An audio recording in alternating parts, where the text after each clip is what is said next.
Pakush nga presidentit amerikan është i njohur në Shqipëri sa presidenti i 28 i Shteteve të Bashkuara Woodrow Wilson.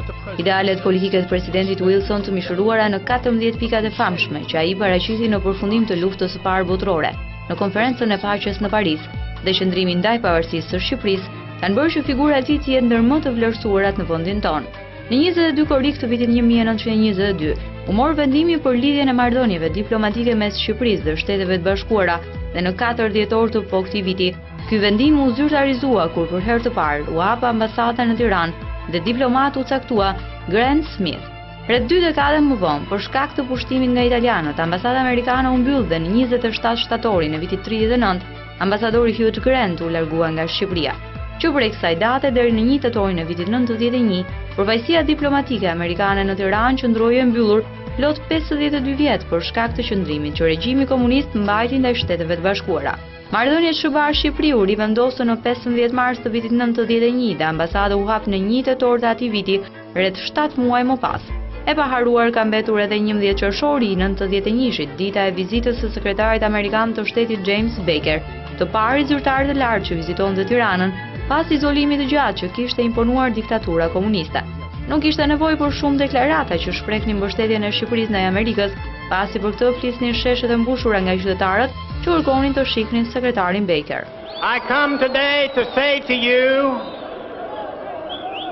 unë ndodhem mes jush sot që të pohoj, freedom works, liria jep rezultate. Në shkurt të vitit 2000, administrata Clinton dërgoi në Shqipëri sekretarin e shtetit Madeleine Albright, një moment që shënoi forcimin e marrëdhënieve SBA-Shqipëri. Një tjetër sekretar shteti, Colin Powell, vizitoi Tiranën në vitin 2003 dhe Shqipëria tregoi sërish vendosmërinë e saj për të qenë për krah Amerikës.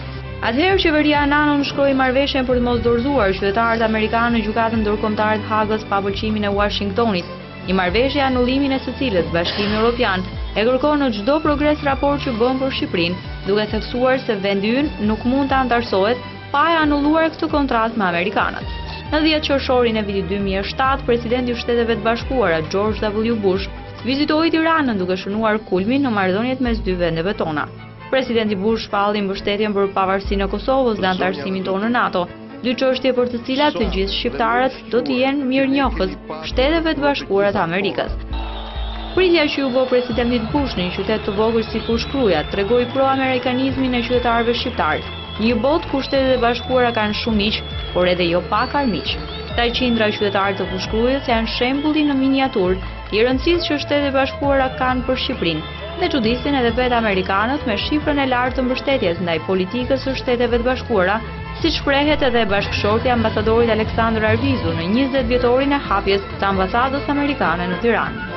I'm so impressed and gratified. It's wonderful, and I think that's a higher percentage. Më ka bërë përshtypje dhe më ka lënë shumë breza. Është e këndshme të shikosh gjithë të përqindje njerëzish që mbështesin Amerikën. Madje kjo përqindje është më e madhe se në Shtetet e Bashkuara.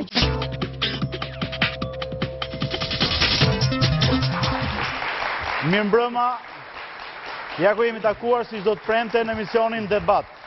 Siç mund ta keni kuptuar edhe nga inserti që keni ndjekur më parë, do të flasim sot për një ngjarje shumë të rëndësishme, për 20 vjetorin e rilidhjes së marrëdhënieve diplomatike mes Shqipërisë dhe Shtetit Bashkuar të Amerikës, por marrshkas nga ky 20 vjetor dhe festimet që janë bërë me këtë rast gjatë kësaj jave në Tiranë, por jo vetëm, do të diskutojmë në përgjithësi për marrëdhëniet mes Shqipërisë dhe Shtetit Bashkuar të Amerikës, ku jo vetëm do ndalim tek rëndësia e këtyre marrëdhënieve, tek momentet më të rëndësishme të saj, por edhe tek ajo se çfarë alkimie ndodh mes shqiptarëve dhe amerikanëve, që shqiptarët janë kaq pro-amerikan, por nga ana tjetër ka pasur një diskutim kohët e fundit provokuar nga një deklaratë e ambasadorit Aleksandr Arvizu, edhe për momente apo për celula apo për një pjesë anti-amerikane në Shqipëri, sa e vërtetë është kjo, por dhe a duhet të pranojmë që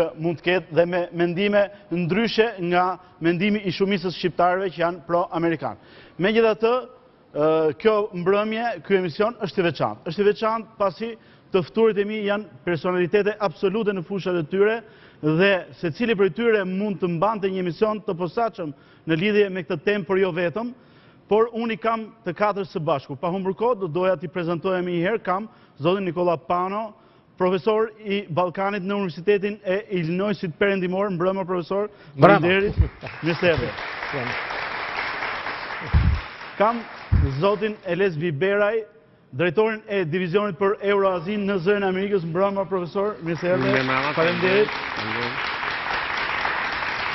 Kam zotin Bernd Fischer, profesor i historisë, një nga njohësit më të mirë të historisë së Shqipërisë, autor i disa libra brillant për Shqipërinë, mbrëma profesor.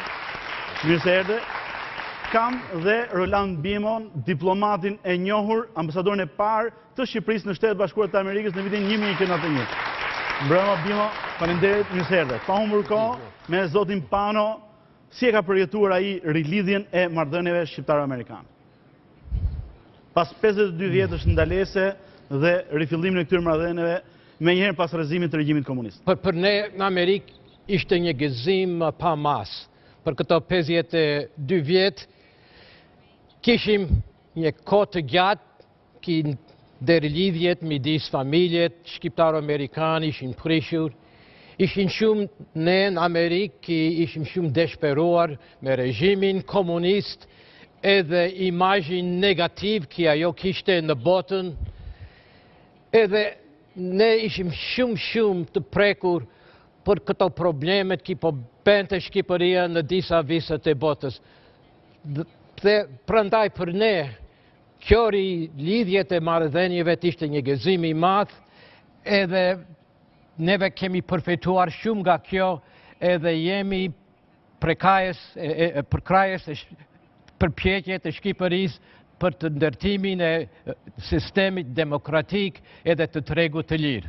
Faleminderit profesor. Zoti Biberaj, ju besoj se keni qenë në studion e Zërit të Amerikës, në seksionin Shqip në atë kohë, dhe e keni dhënë, besoj, ju i pari lajmin e këtyre marrëdhënieve. Si ishte ky moment kur ju përgatiteshit dhe kur e dhat lajmin? Ka qenë një moment jashtëzakonisht i rëndësishëm, edhe në nivelin profesional për mua, por edhe në nivelin personal. Unë ja kisha kushtuar pothuajse gjithë jetën time profesionale normalizimit të marrëdhënieve midis Shteteve të Bashkuara dhe Shqipërisë. Historia këtyre marrëdhënieve dihet shumë mirë. Për një kohë pothuajse mbi 50 vjeçare nuk ka pas asnjë kontakt midis Shteteve të Bashkuara dhe Shqipërisë, midis popullit amerikan dhe popullit shqiptar.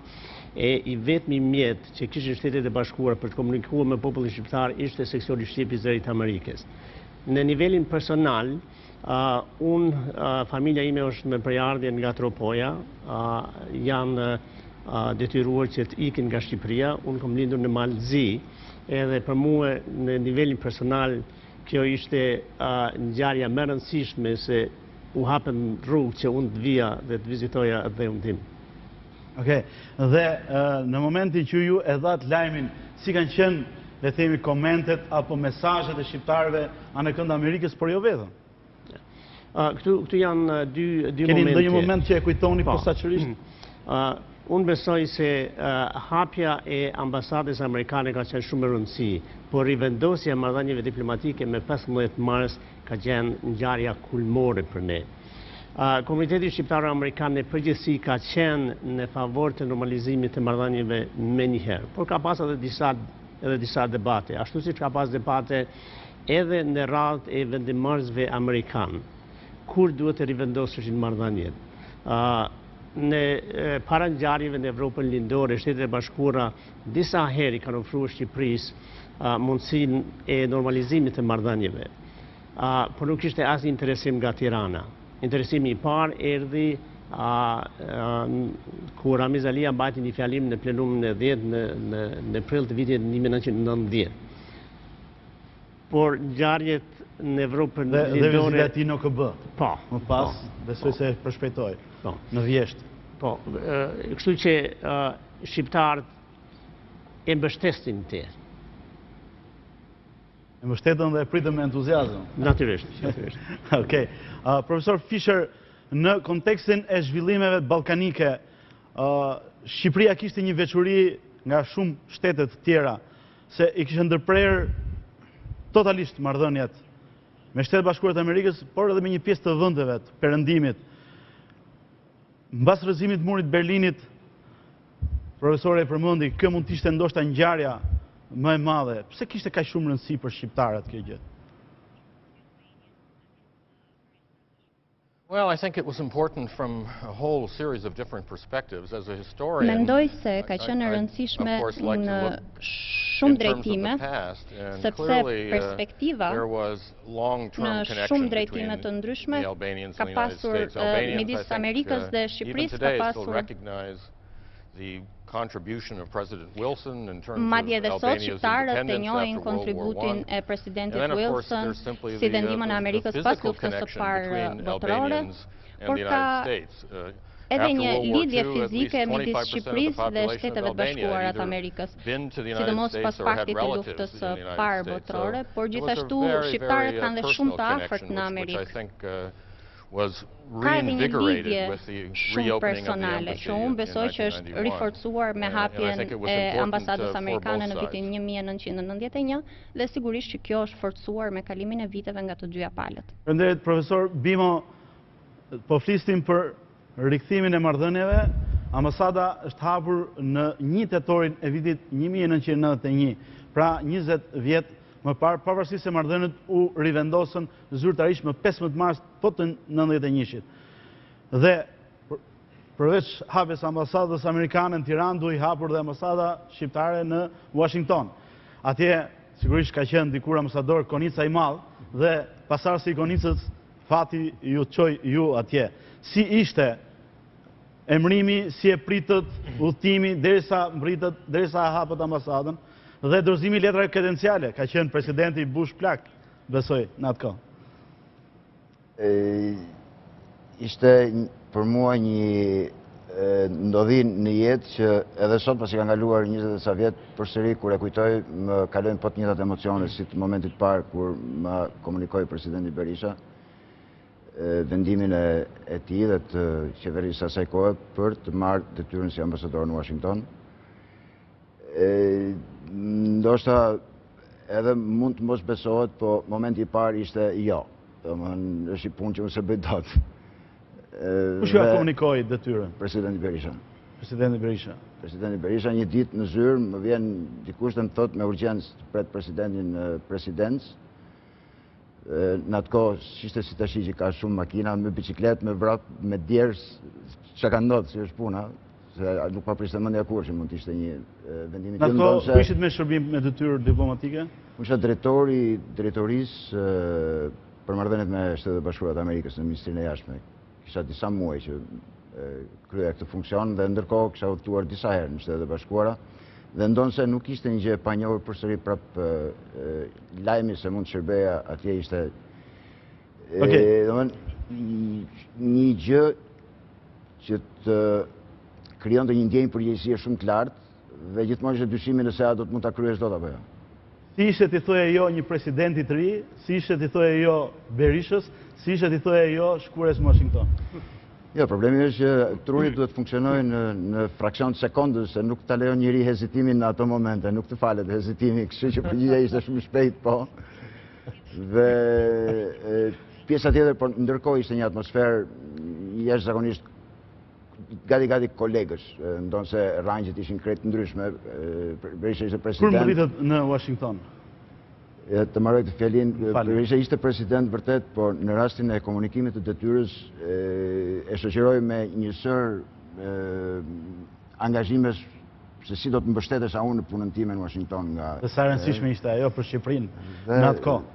Unë në Washington përsëri kam qenë me shumë fat, kam mbritur përsëri me presidentin Berisha në krye të një delegacioni zyrtar i ftuar nga presidenti George Bush i pari dhe kjo më dha një mundësi të jashtëzakonshme më mbrapa për të punuar sepse të gjitha zyrat e larta që neve i vizituam me delegacionin me në krye zotin Berisha nuk isha dikush i panjohur, po ishte njëri që tashmë kisha krijuar kontaktet e para. Ishte vërtet i fat shumë i madh.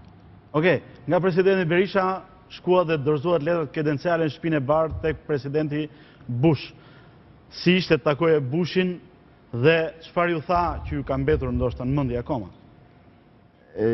Ato që janë zyrtare i din gjithë, nuk është një problem se janë bërë deklarata në shtyp, ndonse edhe këtu ka shumë gjëra që kanë munguar në atë kohë, se Shqipëria 91-92 do shumë sforco, njeri sot, ti imagjinoj se si ka qenë Shqipëria 92.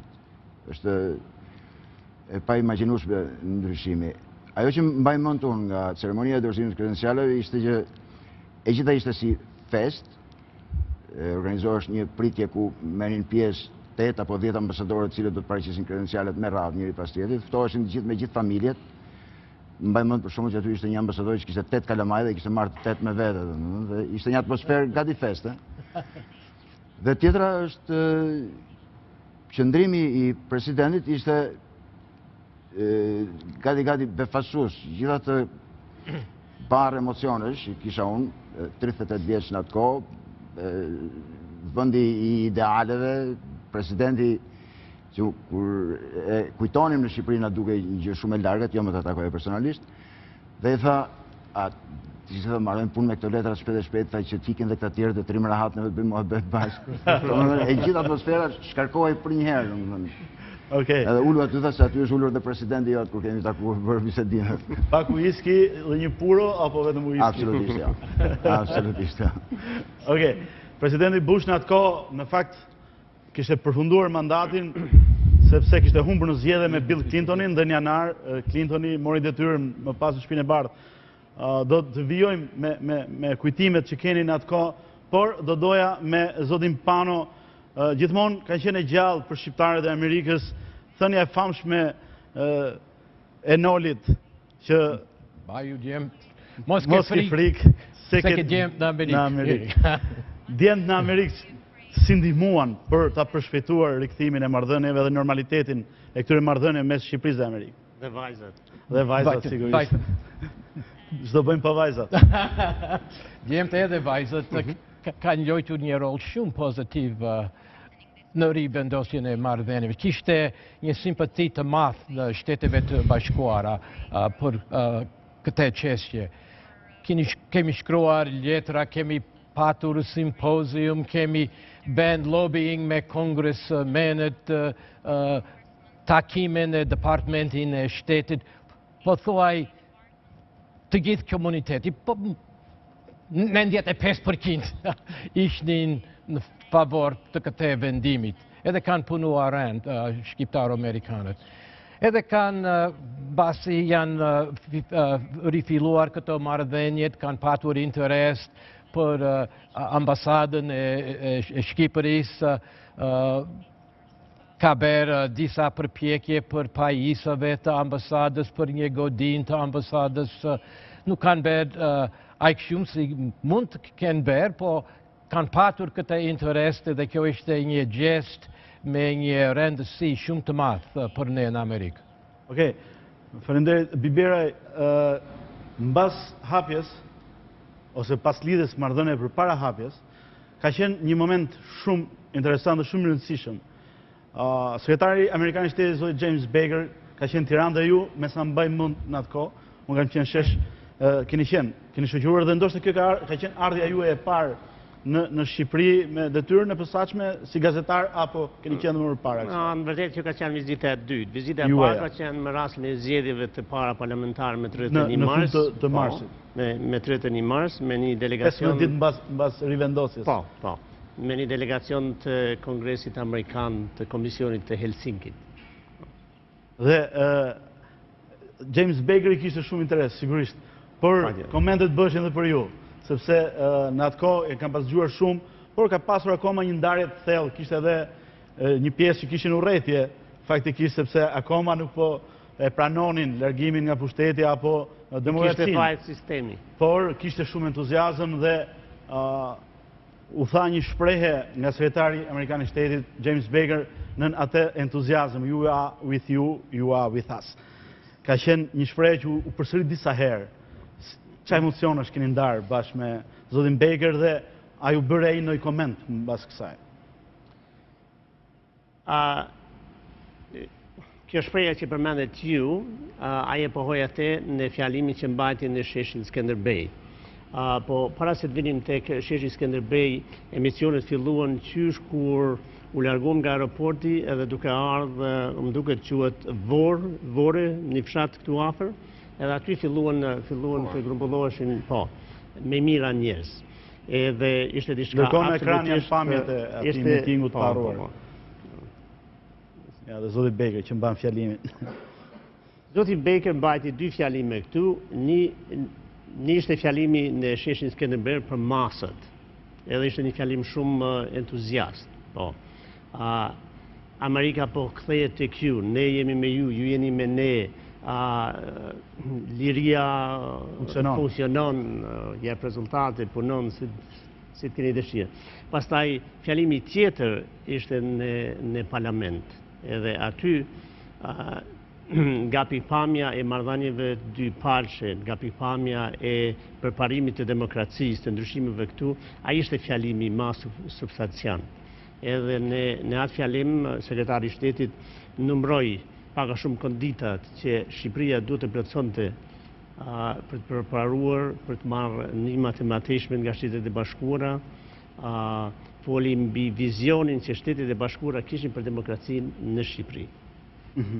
Okej, ju keni qenë shumë pranë, zoti Baker, besoj, edhe për shkak të detyrës tuaj specifike dhe shumë të rëndësishme si shefi i seksionit shqip të Zërit Amerikës. Mbas vizitës në avion ose rrugës ose diku, pat një impresion të zotit Baker për pritjen, paktën dhe për pritshmërinë që kishin shqiptarët karshi Amerikës dhe karshi ti? Vetëm një sqarim, i vetmi kontakt që kam pas me sekretarin e shtetit ka qenë gjatë vizitës së tij këtu. Unë vërtet nuk kam qenë në aeroplan me te, për arsye se ai shkoi në Beograd para, edhe atje, unë isha persona non grata edhe nuk më japin vizën, kështu që unë edha veças me aeroplan edhe me ambasadorin Ryerson i dolem para në aeroport. Edhe i vetmi kontakt që kom pas me te ka qenë makinë nga aeroportit deri këtu, edhe gjatë takimeve, edhe ishte shumë emocional. E shifte këte jo si ndër respekt ose simpati për te personalisht, por për Amerikën edhe për simbolin që Amerika paraqiste për popullin shqiptar. Okej, zoti Fischer, ju përveç të tjerave keni studiuar dhe psikologjinë e popujve të Ballkanit në raport me historinë dhe me sjelljet e tyre historike. Si duket, është pak çudi që shqiptarët janë kaq shumë pro-amerikan 52 vjet, nuk kanë pas asnjë lloj marrëdhënie, distanca shumë e largët. Shqiptarët nuk kanë as avion dhe nuk kanë qenë aq shumë të pasur sa të kishin kontakte qoftë me radio apo me televizione apo me mjetet e atyre periudhave. Si shpjegohet dhe kjo pritshmëri kaq e madhe e shqiptarëve? Jemi në momentin e ardhes së zotit Baker dhe siç e pat dhe ju, sheshi ishte i tej mbushur, nuk besoj se do mbushet ndonjëherë më. Deri tani nuk është mbushur të paktën. Well, I think there certainly are many explanations for this, including what I mentioned earlier, the connection between Albanians and the United States over a very long period of time. Shtetet e Bashkuara të Amerikës lind para shumë kohësh, me lidhjet e tyre familjare që janë ruajtur të forta edhe gjatë periudhës komuniste. Something of a sort of an image of the United States that a lot of Albanians possessed, and indeed I think many Albanians still possess today. Në imazhin që shumë shqiptar kanë ende sot për Shtetet e Bashkuara të Amerikës. The goal in the sky to a certain extent. Prandaj që për shumë shqiptar është synimi kryesor për tu arritur. Është pak jo realist si pikpamje, por që i ruan mirë shpresat për të ardhmen. See the United States in the same light. I think perhaps stronger in Albania because of the fact that there was this already well-established connection. Por kjo nuk besoj që ndodh vetëm me shqiptarët, por edhe me shumë popull të tjerë, vetëm sepse as Albanians get perhaps a more realistic image of the United States having some ndoshta në të ardhmen shqiptarët do ta shikojnë më me realizëm në lidhje me disa çështje. The same sort of thing happened in much of Eastern Europe, if I recall, though. For instance? Well, for example, immediately after the collapse of communism in Eastern Europe, there were tremendous outpourings of pro-Americanism in places like Poland and Czechoslovakia. Over the years, however, people in these countries developed an understanding of the United States as a world power, which apo e shohin Amerikën si fuqi botërore prej së cilës mund të përfitojnë. Por ka edhe disa aspekte që nuk janë shumë përfitues. Mendoj që e njëjta gjë mund të ndodhë edhe këtu, ndoshta më vonë me kalimin e viteve. Pak ditë më parë, gjatë festimeve për 20 vjetorin e hapjes së ambasadës amerikane në Tiranë, zonja Arvizu tha që mbështetja për Amerikën është më e madhe në Shqipëri se sa vetë në Amerikë. Nga ana tjetër në Shqipëri ka një shprehje që thotë duhe atë dhenë si Shqipëria Amerikën. Dhe shpjegimet që janë dhënë deri tani është jo dashuria platonike apo dashuria për Amerikën si të tillë, por është dashuria për simbolin, për ëndrrën, për lirinë.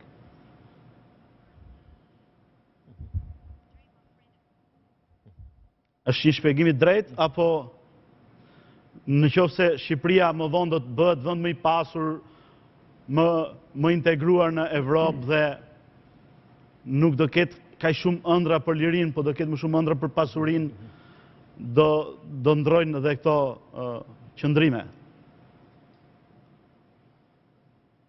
Well, I'm not sure the perspective will change. I think it perhaps will shift to a certain extent. There is certainly this image of the United States being extremely positive, extremely useful in terms of Albania within the region, for individual Albanians. But as with the rest of Eastern Europe, I think there will be sort of subjective opinion of the United States develop over the course of the years. I think it's sort of inevitable. I don't think necessarily that this will significantly decrease the Nuk mendoj se kjo patjetër do ta ulë këtë imazh pozitiv apo bujar që shqiptarët kanë për Amerikën. Some which are perhaps less beneficial to Albania than others. Megjithatë, disa janë më pak bujar me Shqipërinë se sa të tjerë. Përndoj, profesor, po do të kujtojmë që në folklorin shqiptar, ndoshta keni studiuar historinë, po jo folklorin, ka edhe këngë, për shembull, ku Evropa quhet kurv, dhe ndoshta kjo lidhet me raportet historike të shqiptarëve me Evropën dhe me Amerikën dhe me përqasjet që ato kanë pasur ndaj fateve tona kombëtare, që mbas shpalljes së pavarësisë dhe deri në ditët e sotme. Zoti Biberaj? Po, ajo që thatë ju pak më parë, Amerika si simbol, absolutisht ajo qëndron. Por, është edhe kjo ana tjetër. A dini ju ndonjë shtet tjetër që ka dhënë më shumë për mbarvajtjen e Shqipërisë dhe shqiptarëve se sa Shtetet e Bashkuara? U përmend më parë roli që ka luajtur presidenti Wilson. Gjatë periudhës së luftës së ftoftë, Shtetet e Bashkuara vazhdimisht kanë shkruar deklarata duke kërkuar normalizimin e marrëdhënieve, duke shprehur keqardhje për shkeljen e drejtave njeriut, këtu gjithmonë ka qenë në anën e popullit shqiptar. Pastaj, kur filluan këto ndryshime demokratike, mbështetësia më e madhe kanë qenë Shtetet e Bashkuara të Amerikës.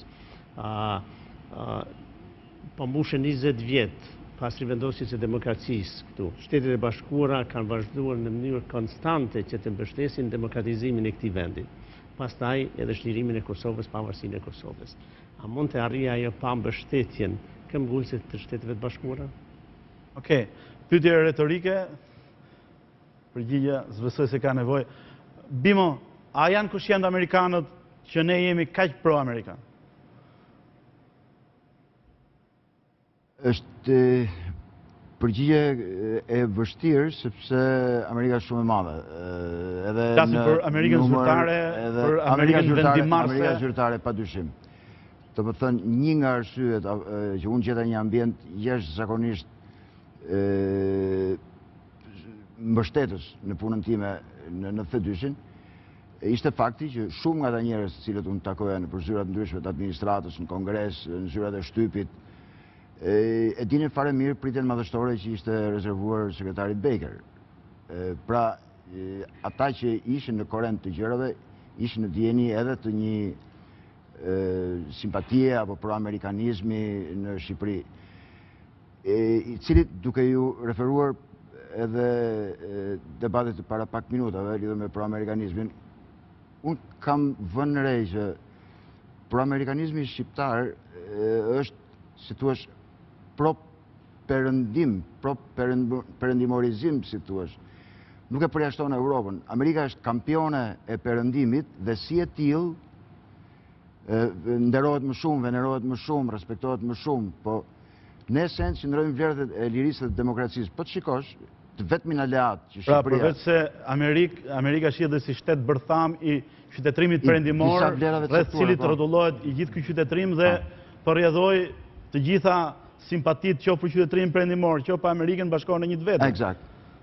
Dhe ka dhe një diçka shumë interesante sipas këndvështrimit tim. I vetmi aleat që kanë shqiptarët nuk kanë aleat në Europë, siç ka shumë shtetet tjera.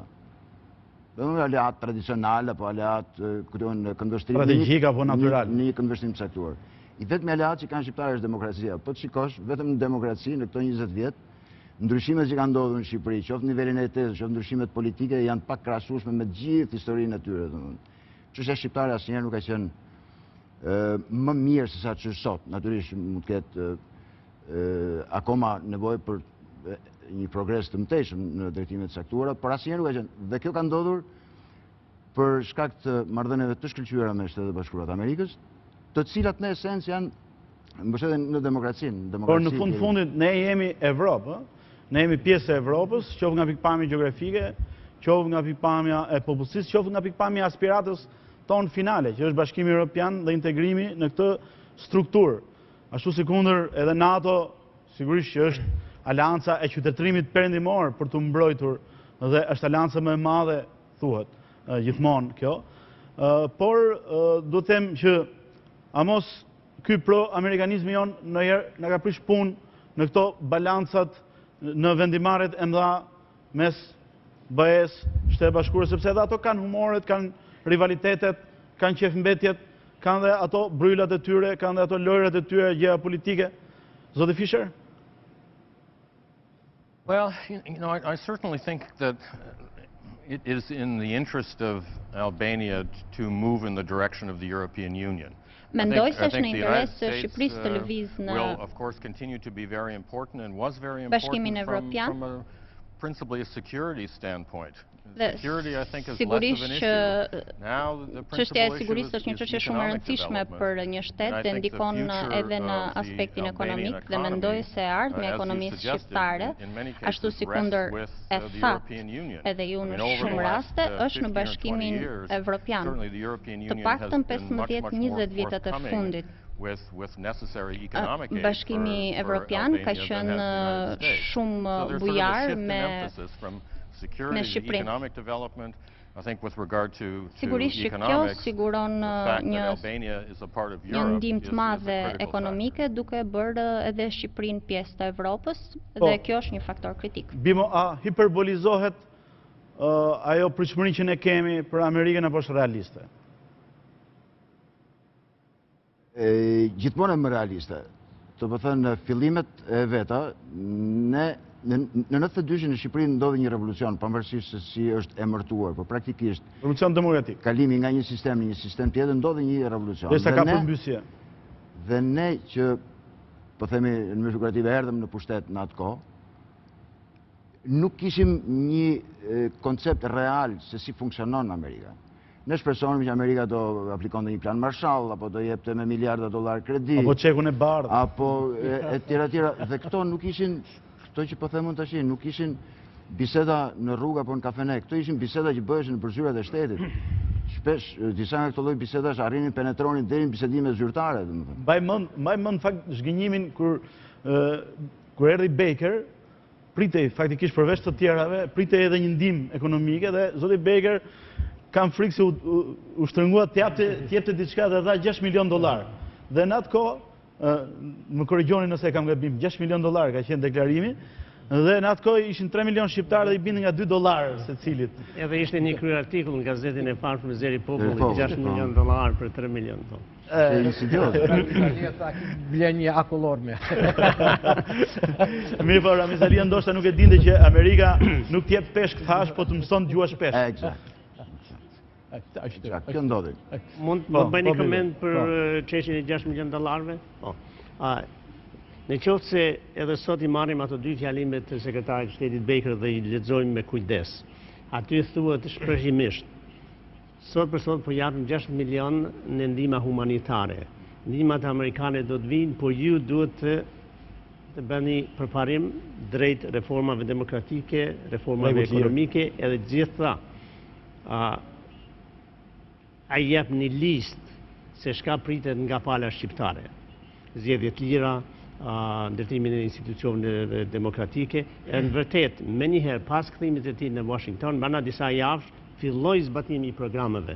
Edhe në qoftë se ju e merrni vetëm si ngjarje atë njoftim për $6 milion ditën që ai ishte këtu, po në qoftë se merrni gjithë vitin, për të thënë se si ishte në psikologjinë tonë popullore në atë kohë. Po, e kuptoj. Sepse pritshmëritë, emigrantët tanë edhe kur shkuan në Itali dhe në Francë, për shembull, protestonin pse nuk jepnin cigare Marlboro, sepse nuk jepnin whisky, por jepnin vetëm ushqim normal. Mendoj se është e rëndësishme që të kujtojmë se Shtetet e Bashkuara e përdoren çështjen e ndihmave për të nxitur reformat këtu. Edhe atë moment që këtu patin një ndryshim në qeveri, zgjedhjet ku demokratët fituan, me njëherë ndihmat filluan që të vinin. Mund të bëj edhe një koment që lutem? Po, patjetër. Unë jam i mendimit se vendimarrësit shqiptar vërtet nuk gjenden përballë një dileme të zgjedhin midis Shteteve të Bashkuara ose Evropës. Mund të ecim mbi dyshinat.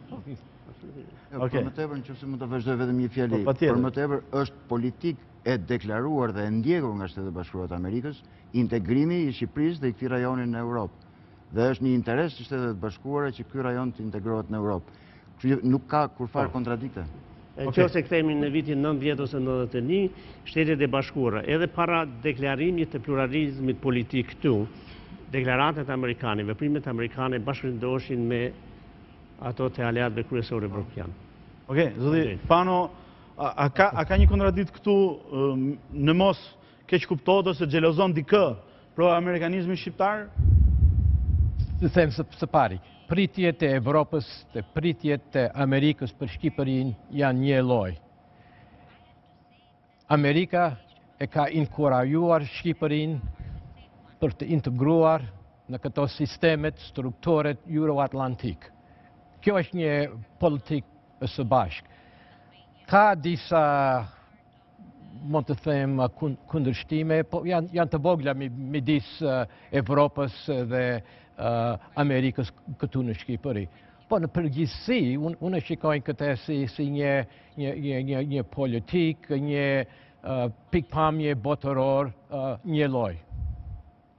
Okej, por me kalimin e viteve, Shqipëria është hapur, shqiptarët lëvizin të lirë, pa viza, dhe sigurisht që ka më tepër mundësi, më tepër frute kanë ardhur edhe nga liria, edhe nga raportet qoftë me Shtetet e Bashkuara të Amerikës, në ato ëndrat të shprehura në atë kohë me vizitën e zotit Baker, por jo vetëm, dhe vazhdon akoma pro-amerikanizmi shqiptar. Është 90% e popullsisë me sondazhe që është pro-amerikan.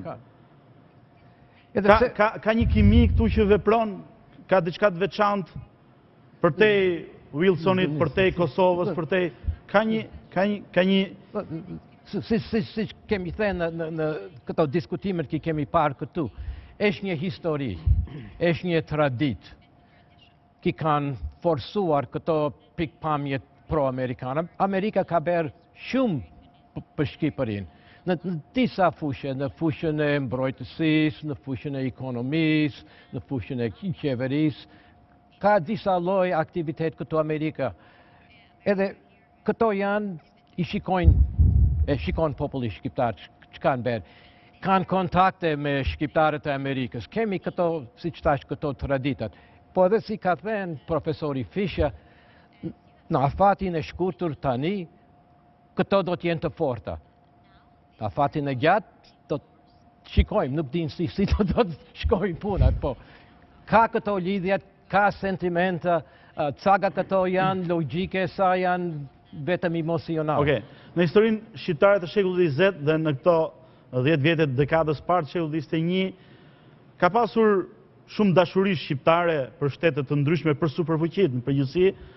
Ka pasur një dashuri jugoslave mbas luftës dytë botërore, më pas u prish kjo dashuri, erdhi një dashuri sovjetike, u prish kjo dashuri, erdhi një dashuri kineze, u prish kjo dashuri, por dashuria amerikane mbeti e njëjtë pavarësisht se ishte mbyllur në 52 vjet. A vjen kjo për shkak se Shtetet Bashkuara të Amerikës është superfuqia që dominoi dhe dominon botën sot dhe për shkak të saj ne si një shtet i dobët kemi një çadër ku të mbulohemi nga shirat botëror dhe të mbështetemi, sepse ka diskutime që thonë fund shekullit 21 mund të jetë Kina superfuqi, a do jemi ne kështu për shembull me Kinën, kaq pranë dhe kaq pro-kinez, apo s'ka një ëndër kineze siç ka një ëndër amerikane? Po ato marrëdhëniet keni përmendur, ato mi Jugoslavin pare, pastaj Bashkimin Sovjetik, Kinën, ato ishin imponuar, ishin atë oficial, nuk ishin nga zemra, nuk ishin një pjesë e historisë e popullit shqiptar. Pra ishin ideologjike? Ishte ideologjike, dhe janë natyrale. Po imponuar, ajo nuk duhet haruar. Okej, profesor. Sot, këto janë dy vende demokratike. Tu keni një proces vendimmarrjes ku merren parasysh përfitimet, humbjet nga një marrëdhënie e posaçme dhe merren vendime në bazë të analizave të tilla. Pra nuk ka vetëm sentimente, po ka edhe një racionalitet në këtë raport shqiptaro-amerikan? Absolutisht po. Okej, po bjoma. Ka një diçka për mendimin tim akoma, domthonë krahas këtyre, një të tretë apo të katërt, një arsye, këto janë dy shtete me një ndryshim të pamat midis njëri tjetrit. Nga 15 trilion dollar GDP-a e Shtetet Bashkuara në 11-12 miliard euro e Shqipërisë. Nga një super shtet me një mini shtet nuk kanë absolutisht asnjë lloj përplasje interesi në çfarëdo lloj këndvështrimi që ta shikosh. Dhe mungesa e përplasjes së interesave është bazamenti që marrëdhëniet të shkojnë mirë, kanë shkuar mirë dhe të shkojnë mirë. Me Jugoslavët dhe me Rusët dhe me Bashkimin Sovjetik kishte konflikte të jashtëzakonshme, të cilat i mbante të presuara një ideologji e caktuar, një sistem i caktuar politik, po kontradiktet ishin aty brenda. Me Shtetet Bashkuara të Amerikës nuk ka asnjë lloj kontradikte. Okej. Dhe ato kontradikta sigurisht u shprehen që nga Traktati i Varshavës, mbledhjet e 81 partive në Moskë dhe shumë tjera që mos i rikthehemi këtyre historive, por do ishte me shumë interes gjëra konkrete kur ke qenë në Washington, takime interesante, ndonjë marrëveshje interesante në atë kohë, ndonjë vizitë e rëndësishme që dha një frut konkret gjatë kohës që keni qenë ambasadori i Shqipërisë në Shtetet Bashkuara të Amerikës 1991-1993 në mos gaboj. Po. Qysh në vizitën e parë të president Berishës, unë nënshkrua një marrëveshje për dhënien e Shqipërisë të statusit të komit më të favorizuar në tregti, e cila nuk është se prodhoi në një produkt imediat, në një kohë aq të shkurtër në atë gjendje ekonomike që ishte Shqipëria, por shërbeu goxha si nxitje edhe për biznesin amerikan apo për rritjen e imazhit të Shqipërisë si një vend i cili trajtohet në mënyrë të tillë nga demokracia më e madhe e botës. Unë kam përshtypjen që në atë kohë interesat kryesore të Shtetit Bashkuara të Amerikës në raport me Shqipërinë dhe besoj edhe në një periudhë tjetër kohë kanë qenë interese që kanë qenë lidhura me çështjet e sigurisë. Dhe vizita nga më të rëndësishmet që kam shoqëruar unë gjatë asaj kohe ka qenë vizita e ministrit të mbrojtjes të nderit Safet Xhulali që nuk jeton më. Safet Xhulali, po ministri i mbrojtjes. Po që është pritur. Një vizitë është pritur në Pentagon në mënyrë të jashtëzakonshme, me nivelin më të lartë të protokollit. Me artillerie etj që nuk ishte krejt e zakonshme për një ministër mbrojtje. Dhe bisedimet që janë bërë në atë kohë, të cilat quan që në shtator të po atij viti do të vinte për vizitë në Shqipëri sekretari i mbrojtjes së Shtetit Bashkuar të Amerikës, Les Aspen, i cili edhe ai nuk jeton më. Por për arsye të ndryshme vizita nuk u materializua në atë kohë. Pra, ecuria më e shpejtë e marrëdhënieve shqiptaro-amerikane në atë periudhë ka qenë për çështjet e sigurisë. duket që ajo që do të ndodhte mbas disa vitesh në Jugosllavi, në shumë zyra analitike në Shtetet e Bashkuara të Amerikës, duke që ishin të shqetësuar dhe kërkonin një element stabiliteti në rajon për të ndikuar pozitivisht në zgjidhjen e krizës. Dhe natyrshëm shkon mendja që Shqipëria dhe shqiptarët ishin një element stabilitetit, gjë që provoi më vonë historia e këtyre 20 vjetëve. Okej, zoti Fischer u tha nga zoti Bibera që nuk është se është kaq shumë vetëm idilike kjo marrëdhënie, ka dhe interesa dhe është krejt normale që të ketë interesa mes popullit, mes vendeve, ashtu siç janë edhe në raportet njerëzore. Por vetë Amerika a ka interesa shqiptare në Ballkan? Kam parasysh këtu në periudhën mbas 11 shtatorit, kur u bë koalicioni kundër skeqjes, siç tha presidenti Bush, dhe u bë një listë e gjatë vende, Shqipëria ishte nga të parat vende që bëri pjesë në këtë aleancë kundër terrorit, kundër terrorizmit, dhe ishte nga të paktat vende me shumicën e popullsisë muslimane. A shfrytzuar kjo gjë nga pikpamja gjeopolitike nga ana e Shtetet Bashkuara të Amerikës? A është shfrytzuar dhe a ka një interes amerikan në lidhje me raportet e brishta në Ballkan, po të kemi parasysh Greqinë, Serbinë, dhe apo shfrytëzohet kjo, a është edhe kjo pjesë e këtyre marrëdhënieve dhe e këtyre mbështetjeve që Amerika i ka dhënë shqiptarëve në Ballkan dhe Shqipërisë dhe Kosovës?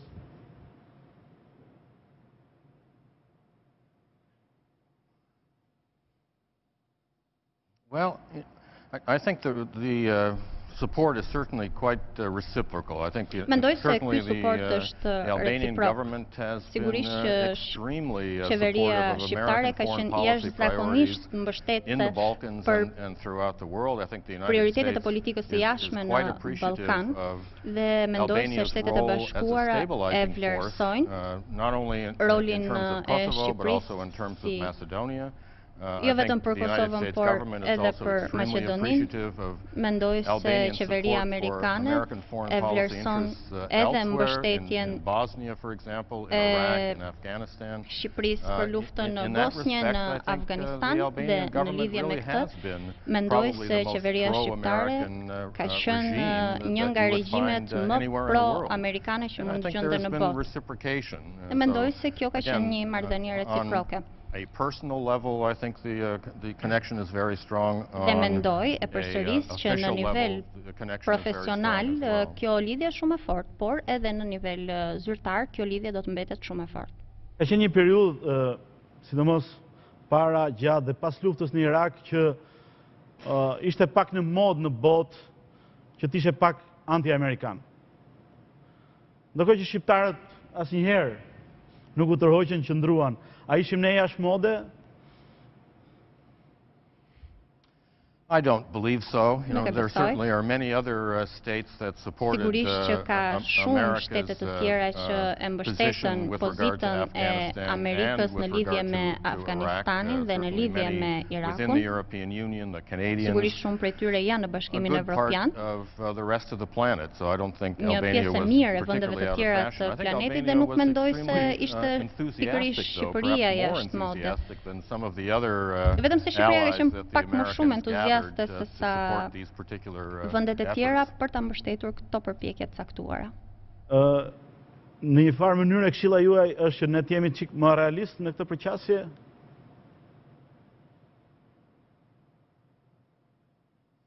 Well, I think there is a need on the part of Albania to recognize that it is again a part of Europe as opposed to a part of the North Atlantic Alliance is very important, but being a part of Europe will never change. I mean, it's a geopolitical reality. Dhe kjo pjesë nuk mund ndryshoj, është realitet geopolitik. Përsëris se mendoj që në pikpamje të zhvillimit ekonomik, Shqipëria ka shumë tepër favore në lidhje me Evropën se sa me Amerikën. Dhe mendoj se nëse një ditë të Shtetet e Bashkuara do të dobësohen, Shqipëria mund të ketë mbështetjen evropiane. Mendoj se në përgjithësi çështja e sigurisë në Ballkan janë më pak të rëndësishme se sa para vitit 1991. Nëse do pësohet një ditë Amerika, Evropa nuk do na pranoj aq shumë sa do na pranonte, po mos ishim kaq shumë pro-amerikan sot? I don't think that is really an issue with the Europeans. I mean, certainly not with the major European states of Germany, Great Britain, and France. I think Albania really has little to worry about in that respect. I mean, the Europeans too recognize that the Balkans in general and Albania specifically is the backyard, and it's certainly is in the interest of principal European states to economically develop this region and to essentially bring the region up to the GDP of everybody wins. Okej, me që zoti Fischer përmendi pjesën e marrëdhënieve ekonomike, në fakt pesha e raporteve ekonomike mes Shqipërisë dhe Amerikës është pothuajse e papërfillshme, po të kemi parasysh që kemi pranë dy vende anëtare të NATO-s dhe të Bashkimit Evropian, me cilët zem një pjesë goxha të madhe të nivelit të marrëdhënieve të këmbimit ekonomik, siç është Italia, siç është Greqia, por edhe vendet e tjera fqinj, Maqedonia, Malizi, Kosova dhe Bashkimi Evropian përgjithësi.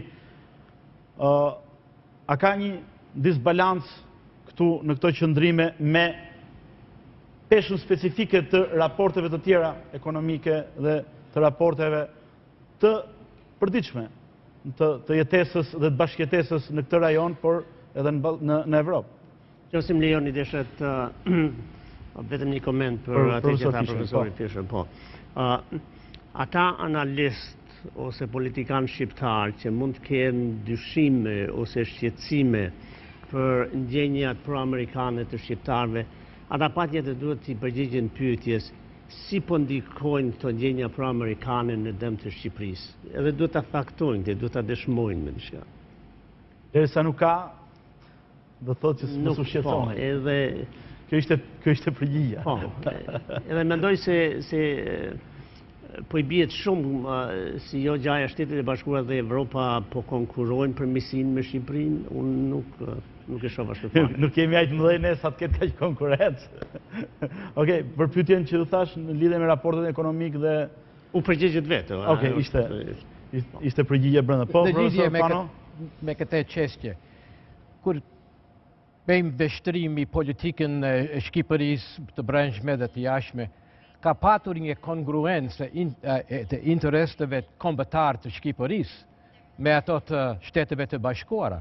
Shqipëria kishte interes për anëtarësinë në NATO, për pavarësinë e Kosovës dhe disa çështje të tjera. Për këtë arsye, këto lidhje kanë qenë ngushtë dhe bashkëpunimi në disa fushë ka përparuar. Edhe kjo, siç thash, për afatin e shkurtër e shikojnë si rruga e Shqipërisë. Çdo të bëhet 10 ose 15 vjet me këto ndryshimet në Evropë, në botë, kush di, po për tani këto marrëdhëniet janë të ngrohta, të mira, të forta në interes të dy palëve. Okej, faleminderit, publicitet, rikthehemi në pjesën e dytë të emisionit.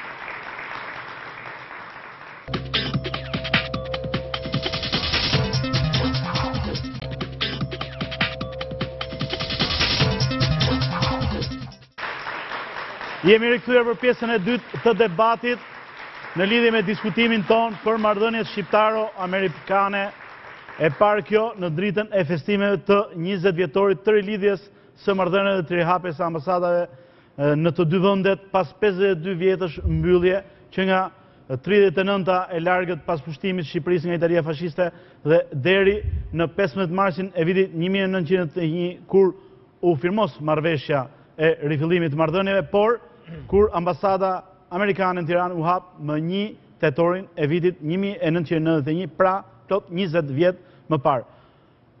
Zoti Pano, vini dhe shkoni shpesh nga Amerika në Shqipëri, por më shpesh ju ndjekim nga Amerika për analizat. Si mbani lidhjet me Shqipërinë, si arrini të jeni aq i sakt në detajet e komenteve që bëni për zhvillimet korrente në Shqipëri?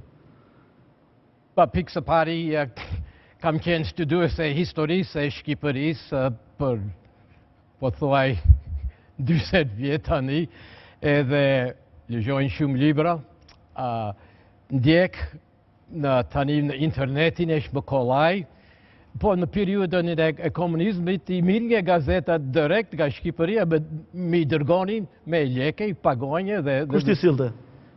Ajo drejtori e librës për... Shpërndarjes time. Librës, edhe... Lejojnë atë ko, lejojnë? A here e benin. Apo mendoni se po cilin propagandën komuniste që të bërnë dhe ty pak komuniste? Nuk më konverton do. Po, dhe pastaj, dhe këte period, gazetat i gjejmë ashtu në internetin, kur vinë në Shqipëri, garkojmë me libra dhe i dërgojnë në shtëpi me posta. Kemi këto shokët, profesorin Fischer, doktorin Biberaj, kemi një organizat në Amerikë, shokatë për studimeve shqiptare, kur bëjmë mbledhje, kemi diskutime me këto çështjet shqiptare, kemi lidhje me albanolog në disa kombe të tjera, edhe me këto mjetet bajmë edhe, si që vim edhe në Shqipëri, se duhet të vish në Shqipëri të kuptojsh si që janë çështjet, edhe të shikosh këto ndryshimet me sytë të vetë që janë berë në Shqipëri. Edhe në këto janë disa nga aspektet programit tim për të bëhem okurant me zhvillimet në Shqipëri. Bjemri Pano shumë i famë shumë Shqipëri, se ka qenë një futbollist shumë i madh. Ju faleminderit.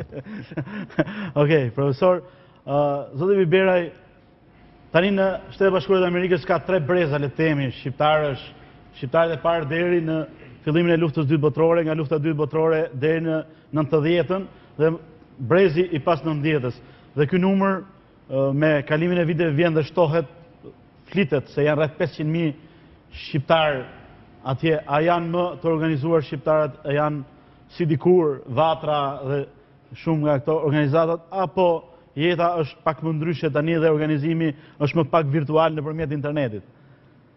Zakonisht, komunitetet etnike organizohen, mobilizohen në raste krizash në vendlinjen e tyre. Kam përshtypjen se komuniteti shqiptaro-amerikan është të mobilizuar, sidomos pas pavarësisë Kosovës. Po.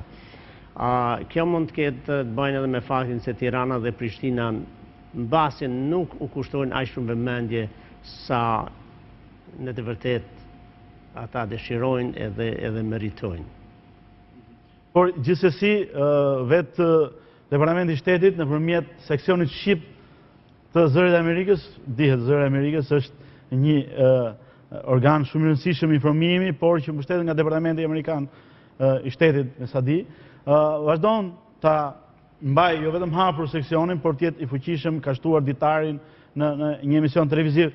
Pra, ky interes nga ana Shtetit Amerikan vazhdon të jetë për, le të themi, një lloj suporti për demokracinë, fundit është edhe kjo.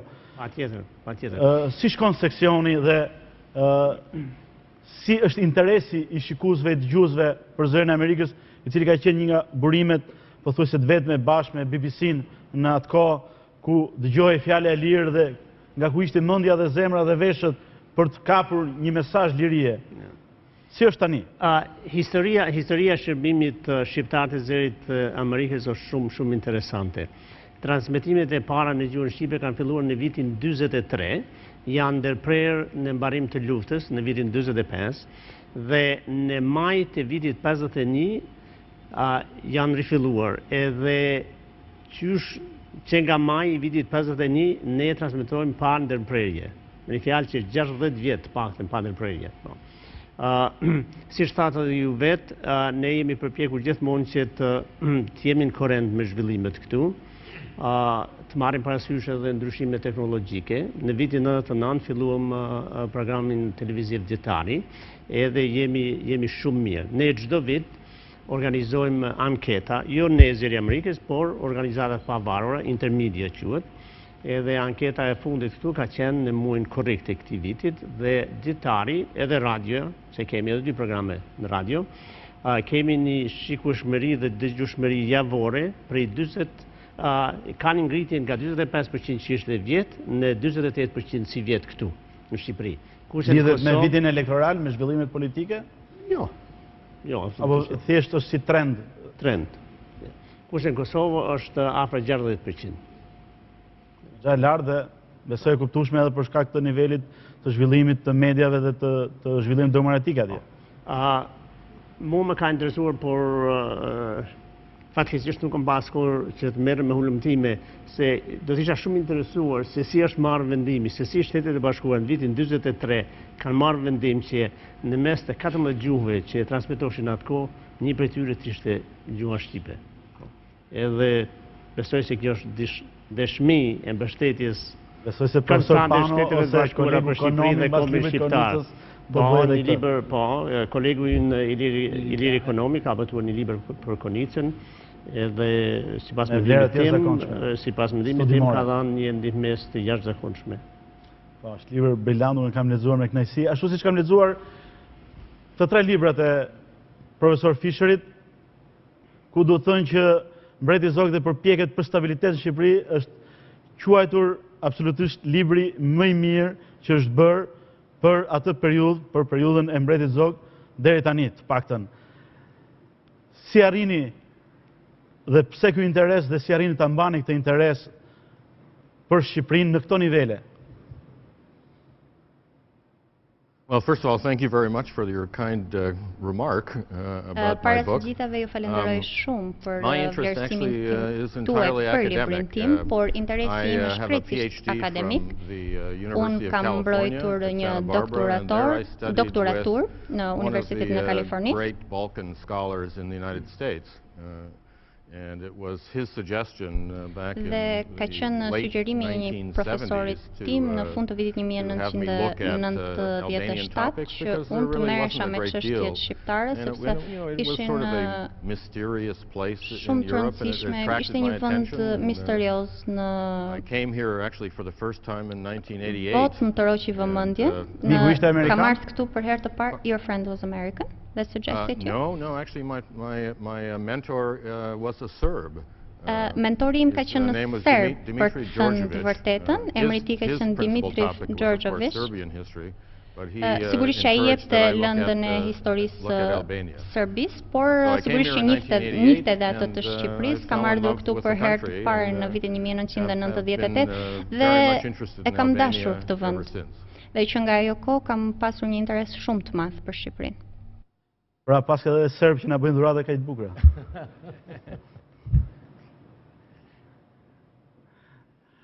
Yes, absolutely. My mentor, I thought, was an individual who really, in an academic sense, fought Mendoj se mentori im në kuptimin akademik ka luftuar për drejtësi për gjithë popujt e Ballkanit.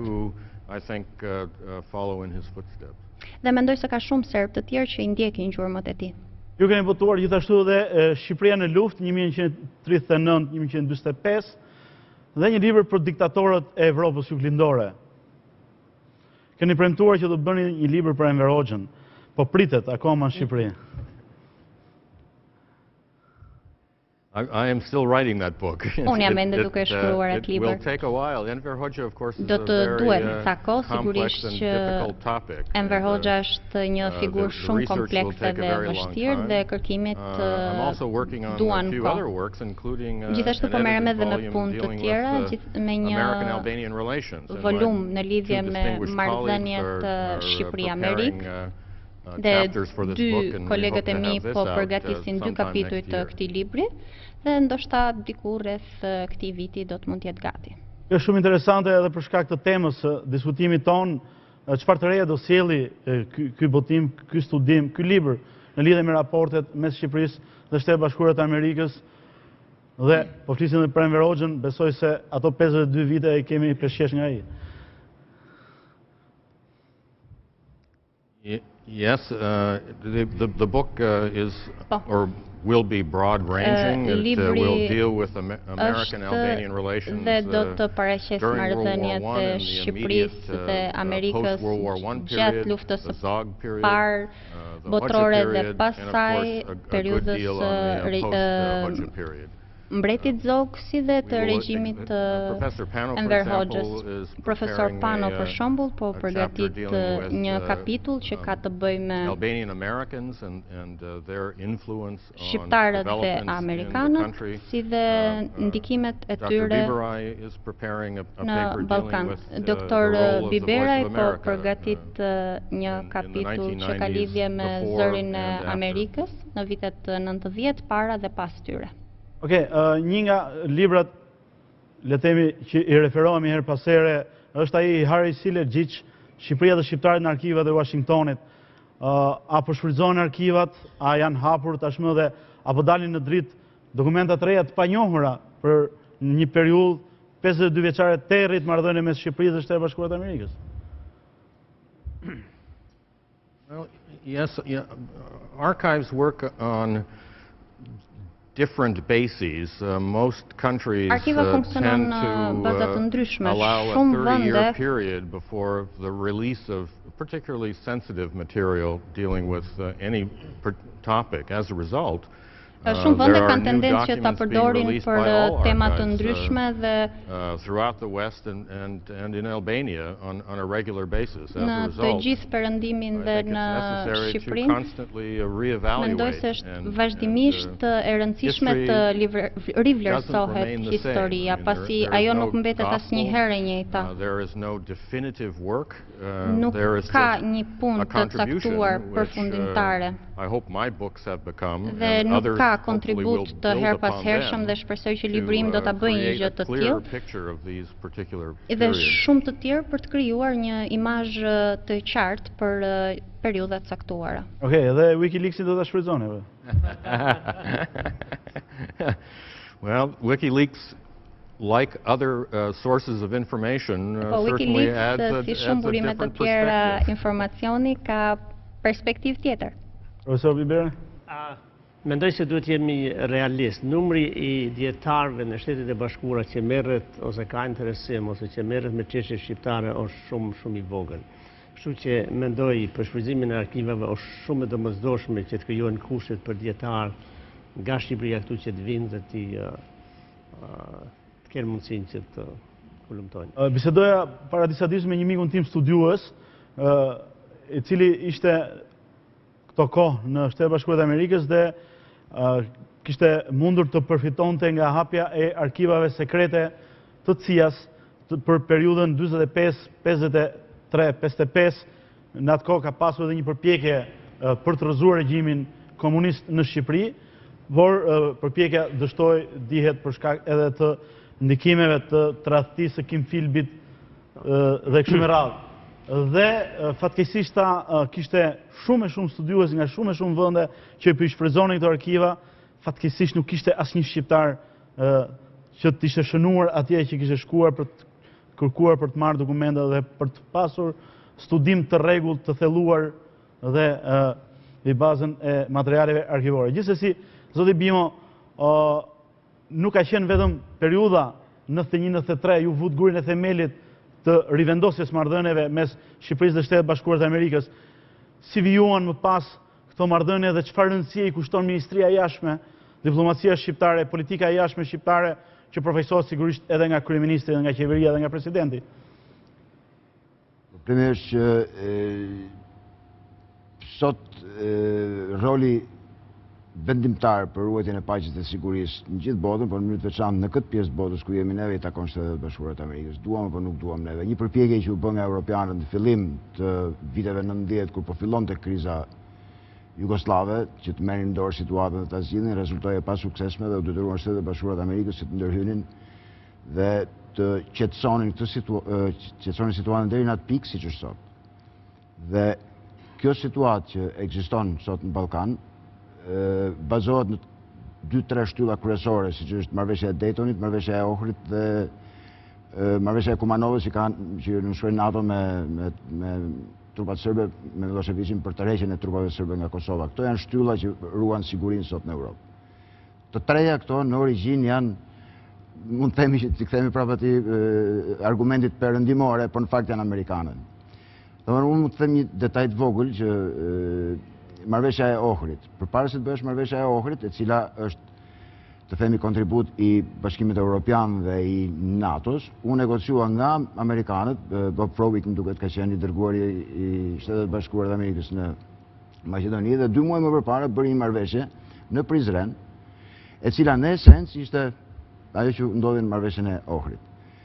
Por për 1 milion arsye, ndër të tjera, unë mendoj që ka qenë edhe kjo konkurenca Europë-Amerikë që mund të ketë dëmtuar në atë rast, u lam një anë ajo marrëveshje dhe u bë një marrëveshje tjetër vetëm se duhej ndërmjetësit ishte dikush tjetër, mos ishin amerikanët ndërmjetës, por ishte bëja edhe NATO. Kjo i vinte edhe më përmbar edhe udhëheqjes Maqedonisë në atë kohë.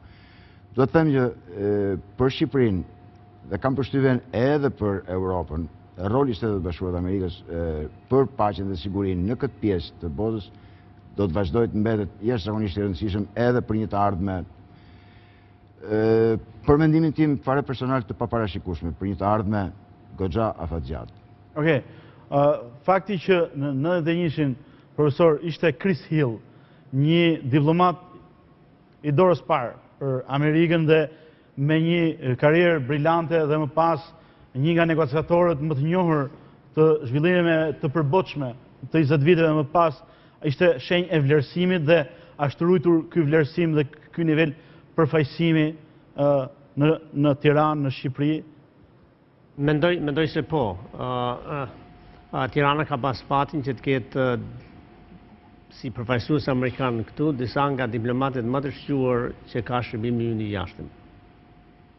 Po, janë 9 diplomatë, përfshi dhe zotin Arvizu, që kanë shërbyer në këto 20 vjetë dhe karriera atyre ka qenë shumë e pasur, një pjesë e kanë vjuar dhe më tej duke bërë dhe karriera edhe më të mëdha përveç Chris Hillit, kanë qenë vazhdimi i karrierave në Irak të disa ambasadorëve dhe kështu me radhë. Pra, edhe kjo është një nga treguesit e rëndësisë që i kushton Amerika. Dhat një fakt shumë interesant, një nga 14 gjuhët që u ruajt në shërbimin e zërit e Amerikës gjatë luftës së dytë botërore ishte shqipja në mes qindra gjuhëve në gjithë botën dhe ardhja e ambasadorëve të niveleve më të larta gjithashtu, qenia në momentet më kyçe të zhvillimeve, jo vetëm para luftës së totë, por nga rrëzimi i murit Berlinit deri sot, gjë që i ka sjell shqiptarët në fakt në pozicionin më të mirë në historinë e tyre, qoftë në Shqipëri, qoftë në Kosovë. Por zoti Pano ka pas një diskutim ditët e fundit që ka edhe celula apo qarqe apo grupe anti-amerikane. A ka në gjë të keqe që të ketë anti-amerikan, fundit se kjo është demokracia? I kam lexuar ato reportat në disa gazeta. Gjatë kohën që kam qenë këtë herë në Tiranë, kam bërë disa pyetje nga mikët që kam sa që janë shumë të informuar, që kanë patur edhe pozitat në qeveri.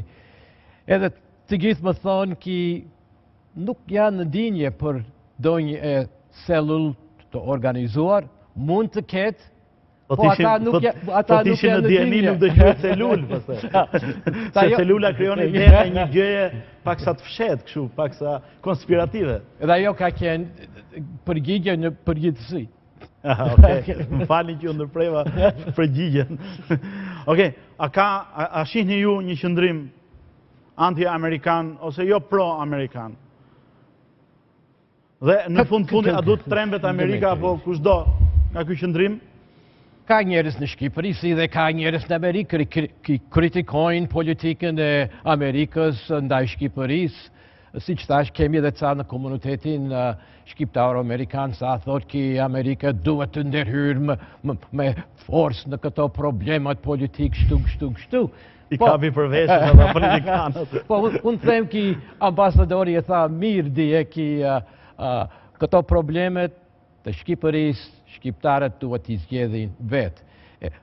Ka elemente, po të kenë 2, 3, 4, do të kenë mendje të ndryshime, po nuk është një grup si që shikojnë organizuar. Akademiket, politikanët kanë pikpamje të ndryshme, edhe ajo është normal, nuk është një gjë për të shqetësuar. Unë nuk shikojnë një problem të madh në horizont mi këto mikësinë shqiptaro-amerikane. Kështë të konsideroj problem, nëse do kishte një frym anti-amerikane në përgjithësinë e popull, apo do kishte një politik anti-amerikane në ndonjë segment të politikës, qoftë në mazhorancë ose në opozitë? Nuk e kam gjetur këtë. Nuk e shikon? Nuk e shikon. Ka gabuar? Të organizuar. A thua të ketë gabuar Arvizu? Ka gabuar? Nuk di. A ju ka burime të informata ki unë nuk kam.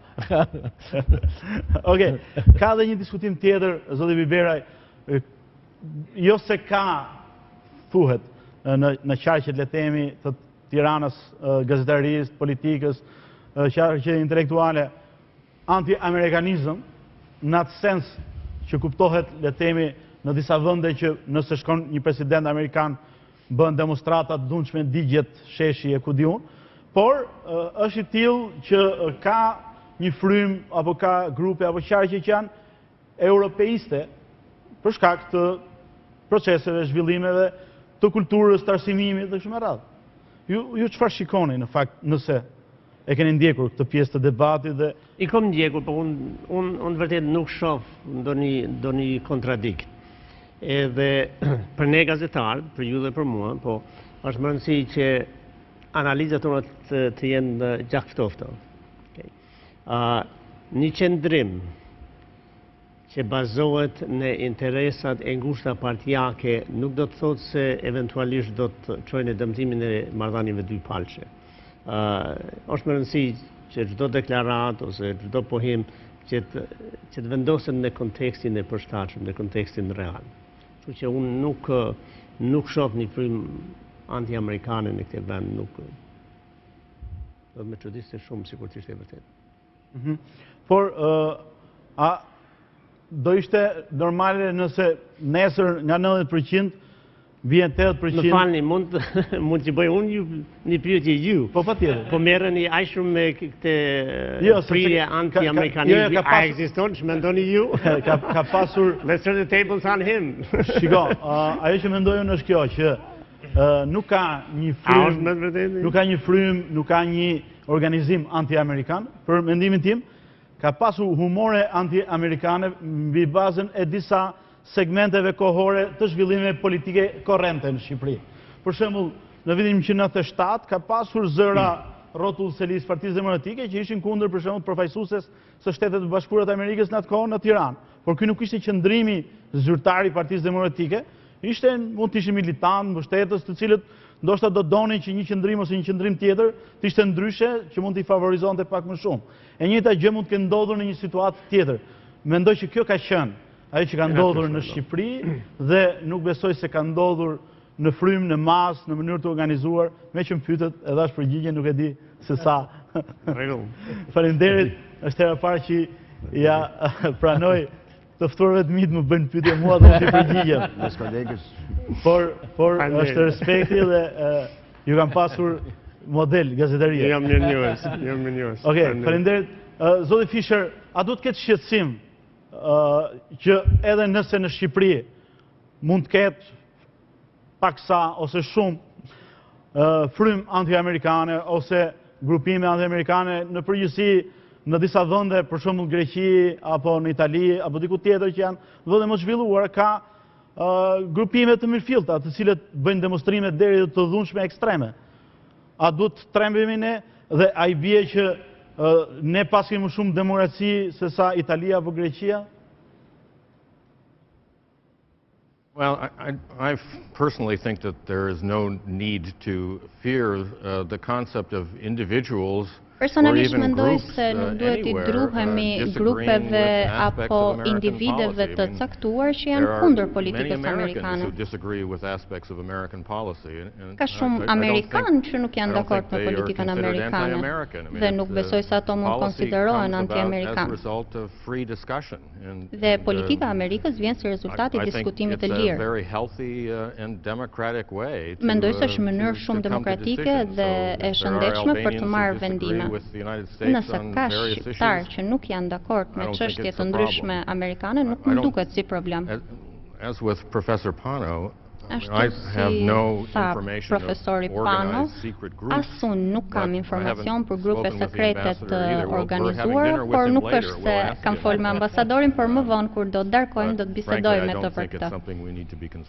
Sinqerisht nuk mendoj se kjo është një çështje për cilën duhet të shqetësohemi. Okej, faleminderit, ashtu mendoj edhe unë.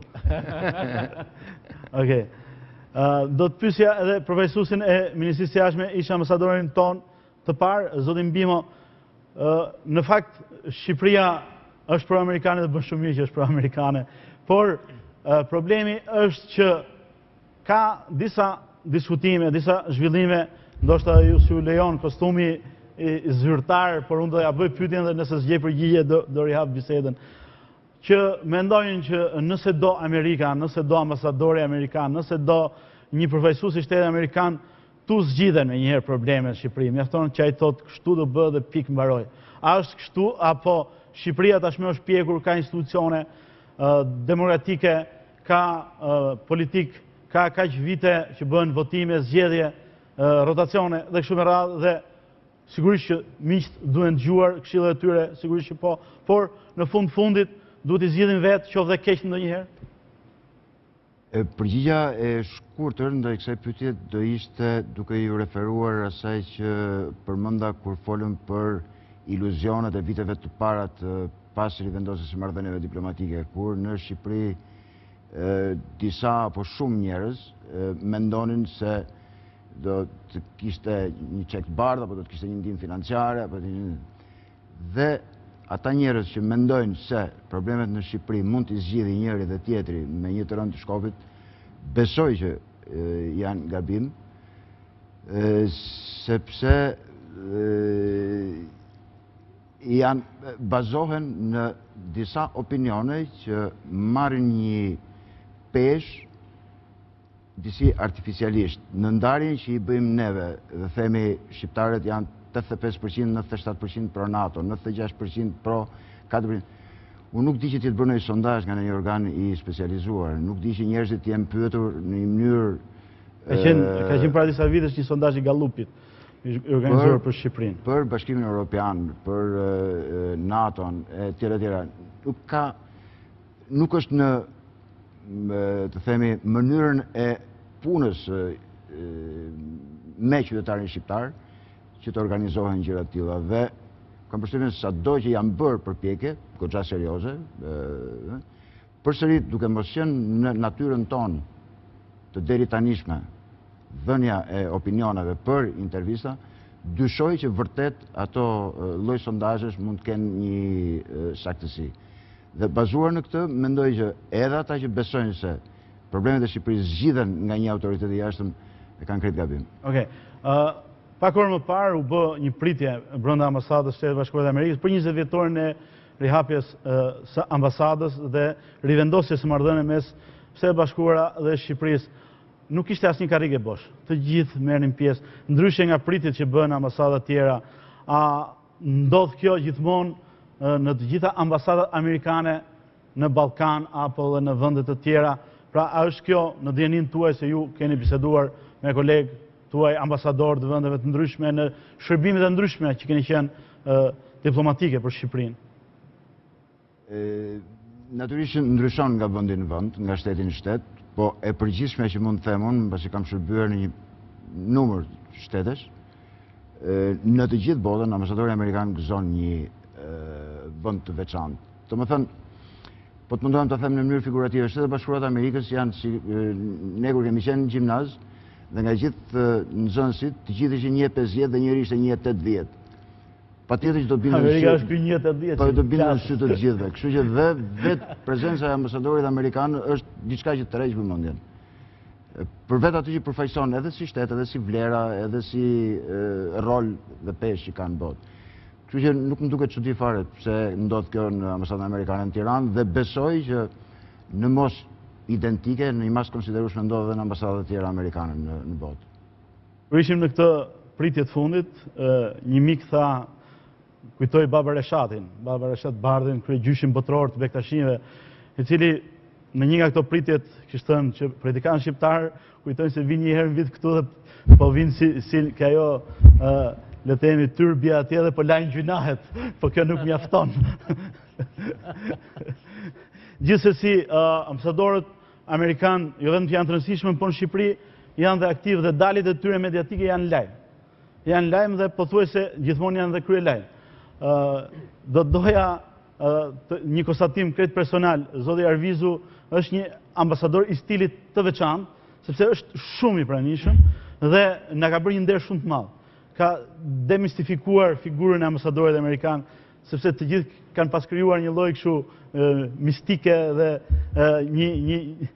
por ai është shumë më njerëzor dhe shumë i pranishëm, shumë i gjithpranishëm, kështu që duket sikur është një prej nesh në fakt në këtë. Po, zoti Pano, u bët gati, thoni diçka për rolin dhe për këto qëndrim dhe këto vëmendje që kanë ambasadorët amerikan dhe elita e Tiranës ndaj ambasadës amerikane? Ambasadorët amerikanë tani janë ashtu më humë, janë ashtu bëjnë ashtu interakcion me popullin. Kjo është një nga stilat e diplomacisë amerikanë. Ajo stili i vjetër kur ambasadori ishte një njeri që nuk e shikonte njeri vetëm bënte punë me elitëve kështu. Ato ditët kanë shkuar. Këta ambasadorët amerikanë janë njerëz, ajo është e parë. Njerëz kanë interes për këto kombet ku shërbejnë. Ky ambasadori, siç the, është një njeri i thjesht, një njeri i popullit, kishin këtë panairin të diel, ambasadori disa nga antarët e shtabit ambasadës atje ishnin, takonin popullin, ishte në një gjendje shumë natural.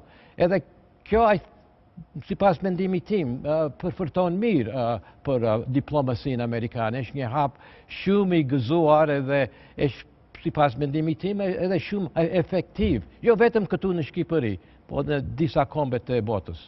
Dhe Bera është një stil i diplomacisë moderne amerikane? Është një stil i diplomacisë re amerikane dhe shton kontaktet midis dy popujve. Është mënyrë shumë efektive e komunikimit nga ana e ambasadorit. Po, patjetër. Okej, faleminderit publicitet, rikthehemi për minutat e fundit për konkluzionet e emisionit.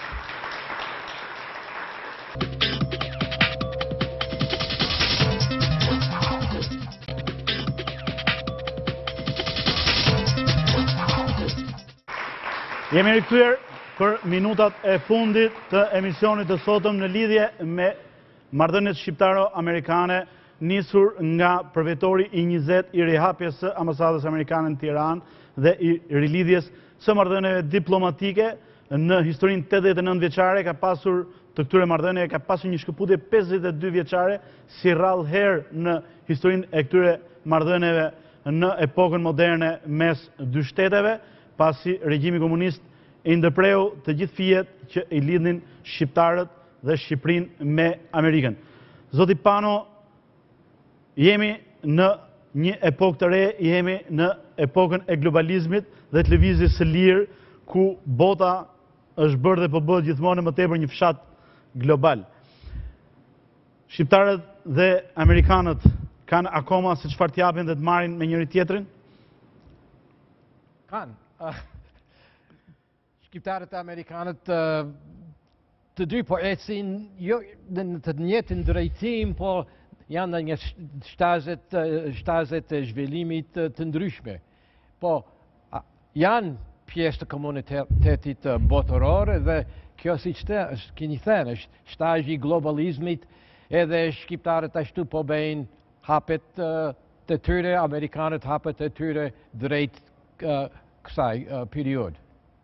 A ka një lloj, le të themi, servilizmi dhe një lloj përqaset pa sinqert të klasës politike shqiptare ndaj Washingtonit, ndaj klasës politike amerikane, ndaj Shtëpisë së Bardhë, ndaj Shtetet Bashkuara të Amerikës, kur ne themi që kemi model, por në praktik nuk është se i zbatojmë mësimet e demokracisë ashtu siç vetë Amerika i zbaton dhe i bën ato.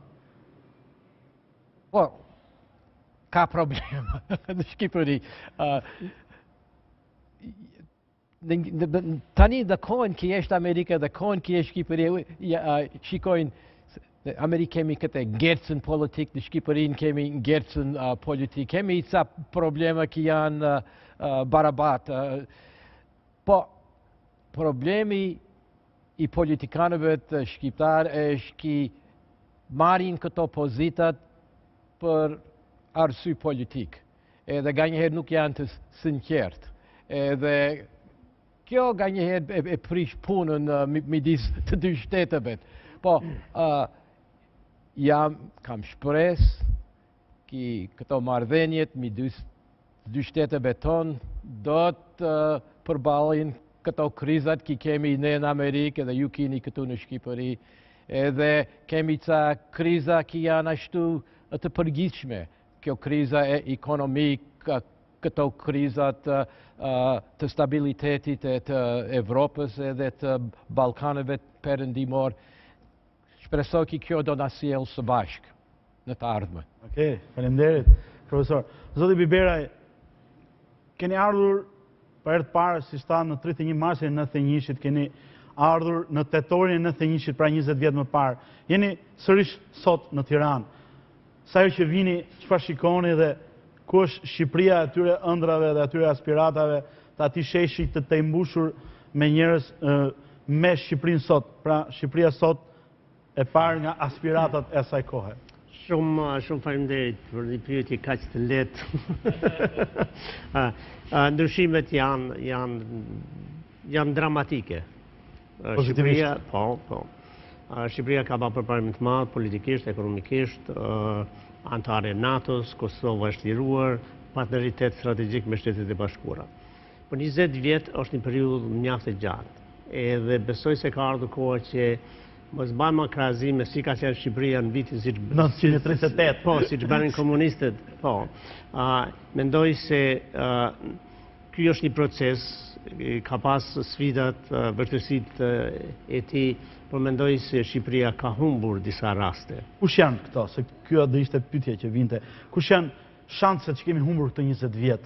Shansi që keni humbur është që me vërtetë ndërtoni një demokraci të bazuar në rregulla që respektohen nga gjithë, edhe që të përmbani ose pa aftësia për që përmbajtur normave demokratike në sjellje, në qeverisjen, në bashkëpunimin me njëri tjetrin ose si rrjedhim mos bashkëpunimi me disë forcave kryesore. Po nisur nga ngjarje konkrete. Le të themi 97-a, le të themi mosmarrja e ftesës vjet. 97-a ka qenë katastrofë. Viti 97 ka qenë një katastrofë kombëtare. Ende as sot nuk mendoj se shqiptarët janë të vetëdijshëm se sa dëm i kanë bërë këtij vendit, Shqipërisë edhe kombit të tyre. Ngjarjet që kanë pasur në 97 janë më të lehta. Por mendoj se po shpenzohen shumë energji për çështje që në vërtet në një periudhë të gjatë nuk kanë shumë rëndësi. Qeverisja është një proces shumë i ndërlikuar. Por ata që janë në pozita, ata që janë vendimmarrës, nuk duhet t'i bazojnë vendimet e tyre duke marrë parasysh interesat e çastit, por duhet të mendojnë me një afat më gjatë për të mirën e vendit edhe për mbarvajtjen e shtetasve të këtij vendi. Pas vjetëve të 2009-s dhe deri tani Shqipëria ka kaluar një ngërç ose një krizë politike, krizë e cila nëse i bashkëngjit edhe sfondin e krizës ekonomike globale apo rajonale, kemi Greqinë, kemi Italinë, jemi pothuajse sa në mes dy vendeve ku njëra është në zgrip të krizës ekonomike dhe tjetra në prag, mbas edhe analizave të fundit të institucioneve të rëndësishme që analizojnë statet dhe performancën e tyre ekonomike. Sa e ngadalson akoma edhe kjo krizë ato shanset e humbra tona në këto 20 vjet? Shkurtimisht. Dhe si dilet për sa? Po, shkurtimisht. Këto janë kohë shumë të vështira, kohë që në vërtet kërkojnë udhëheqje të mençur, edhe bashkëpunimi midis forcave politike kryesore të vendit. Gjë që fatkeqësisht pothuajse mungon, ose në pjesën më të madhe mungon. Zoti Fischer, do doni të dini të shqip? I do, and I'm working on it. Po, më pëlqen dhe po merrem. If I might, just make one quick comment. Mund të them, doja të bëj një koment të shpejt.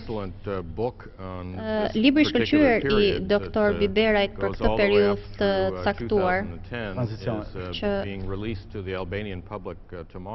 që do të dalë nesër për publikun shqiptar, mendoj se do të na ndihmojë të kuptojmë këtë periudhë kritike shumë më mirë.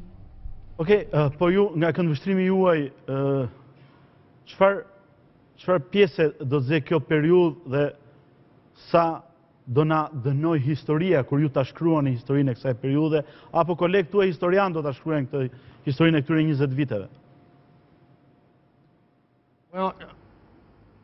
Well, again, clearly this is a very, very difficult period for Albania. Jo, e përsëris që është një periudhë shumë e vështirë për Shqipërinë, por besoj se duhet kemi parasysh se demokracia nuk ka një kufi të caktuar. Ajo është një progres që është gjithmonë në vazhdimsi, ashtu si kundër në Amerikë edhe ne kemi vështirësi, sigurisht jo kaq kritike sa ato me cilat po përballet Shqipëria tani, por është një proces që jam i bindur që si përfundim do të çojë në një sistem shumë më të drejtë politik dhe një shoqëri shumë më të drejtë. Mund të duhet sa kohë, por besoj se do të ndodhë.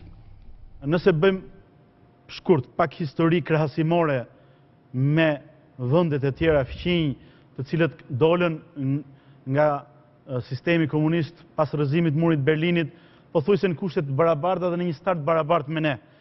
Sa i kemi shfrytzuar ne shanset tona këto 20 vjet në raport me ta? A jemi më mbrapa, a jemi në mes, a jemi më përpara? Well, no, I think Albania perhaps has a bit further to go than many of the other countries that mendoj se në krahasim me vendet e tjera që kanë përjetuar të njëjtin regjim me ju, mendoj se Shqipërisi duhet akoma të përparojë. Por dua të them që regjimet nuk kanë qenë të ngjashëm. Pasi në Shqipëri regjimi ka qenë shumë më tepër ndrydhës se sa në vendet e tjera të Europës lindore. Prandaj Shqipërisi duhet të bëjë një rrugë shumë më të gjatë. Ka ende shumë rrugë. Por megjithatë në rrugën e gjatë mendoj se jam optimist. Këtu problemet janë shumë më të vështirë në shumë kuptime dhe do duhet një periudhë shumë më gjatë kohe. Po, por vendet fqinj me ne kaluan luftra, ndërkohë që ne nuk kemi pasur luftë me dikë. Dhe gjithsesi, si e shfrytzuam mungesën e luftës në raport paktën me fqinjët që kaluan nga një luftë në luftën tjetër mbas shpërbërjes Jugosllavisë.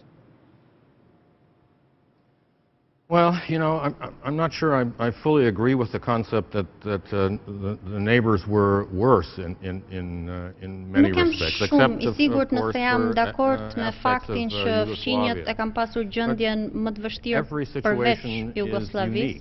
Çdo situatë është unike. Mendoj padyshim se regjimi politik këtu menjëherë pas luftës së parë botërore ka qenë shumë më ndrydhës se sa regjimi në Jugosllavi.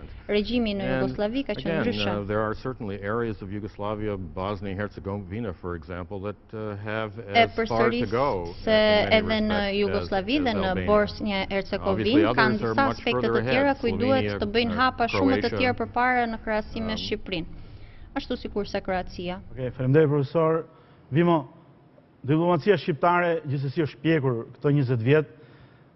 Edhe thinjat tuaja për te djaloshi 38 vjeçari që shkonte takonte Bushin në Shtëpinë e Bardhë e tregojnë këtë sepse edhe koha evoluon dhe sigurisht është e natyrshme që të vi dhe të kemi akoma më shumë përvojë.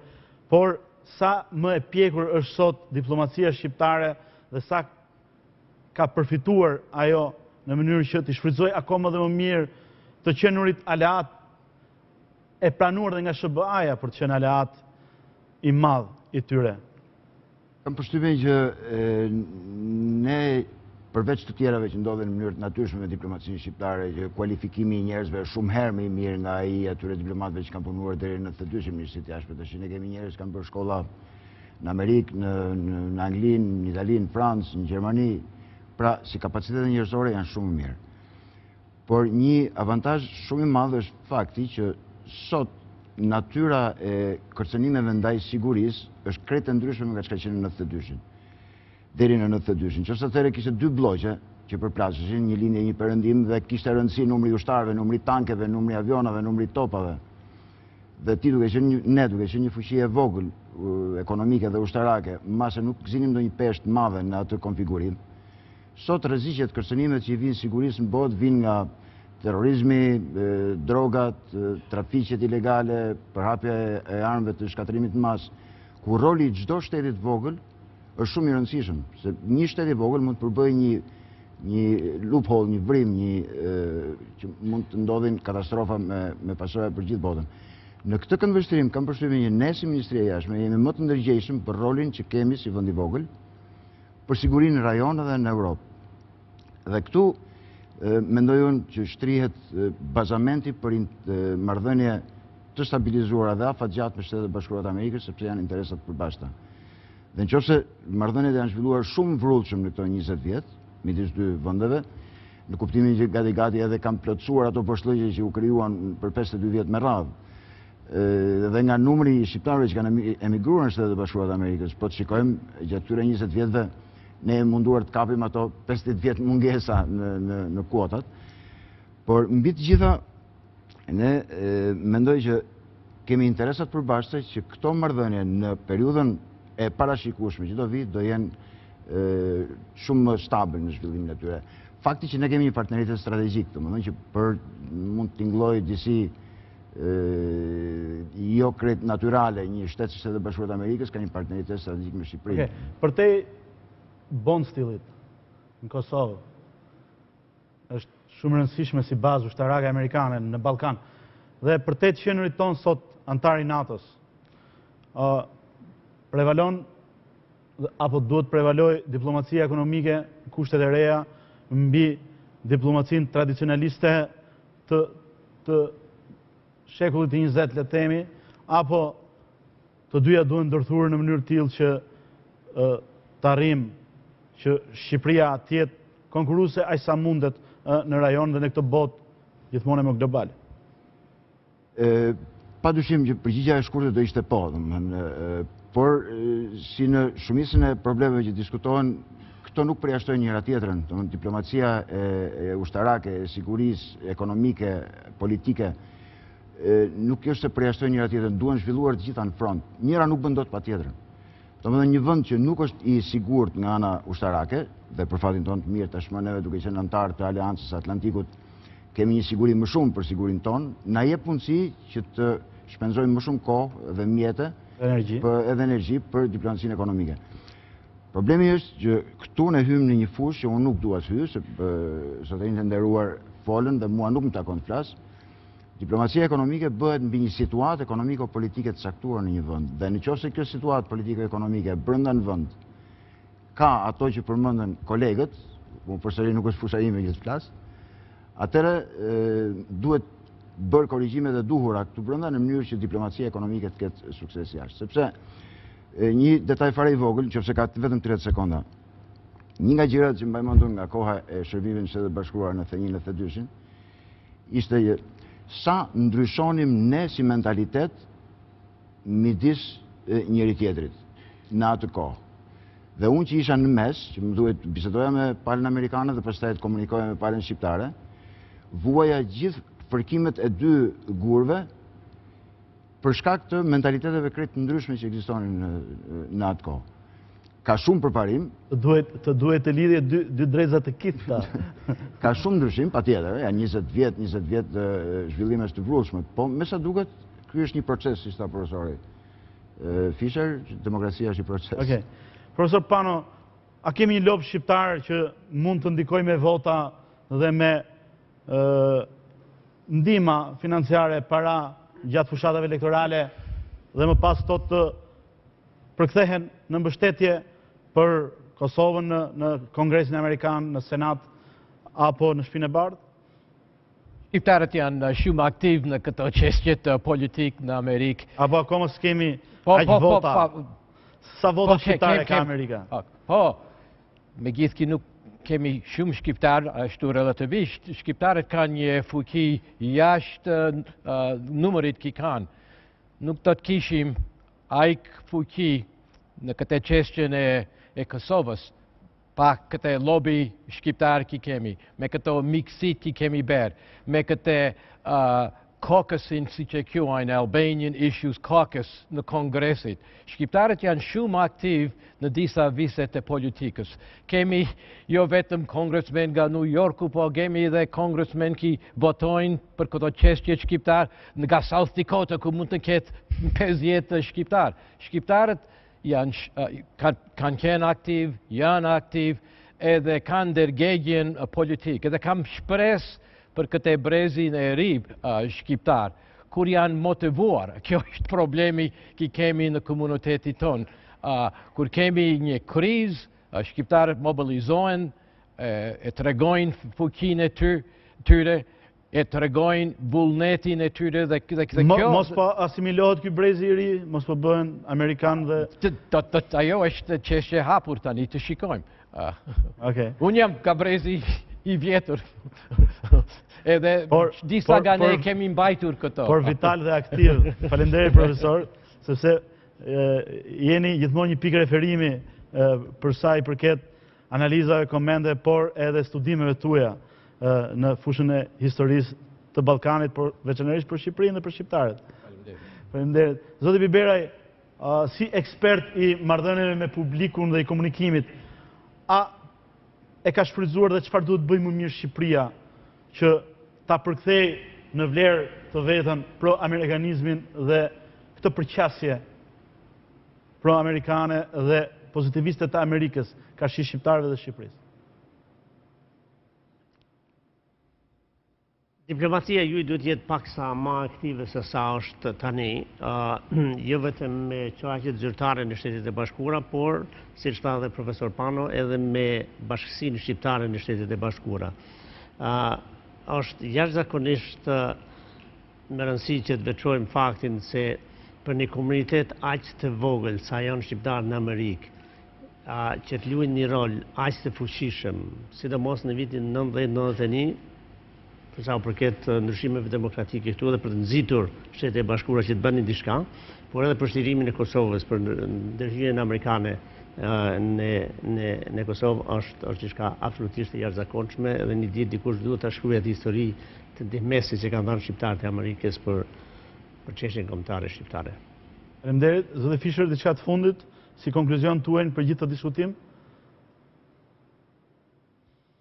Well, I think again that the relationship between the Albanians and the Americans will continue to be very strong, and I certainly welcome this, but as I suggested, I think there is a possibility of a shift, security, economics, as I think was mentioned, are separate issues, and the future for Albania really depends much more significantly on economics.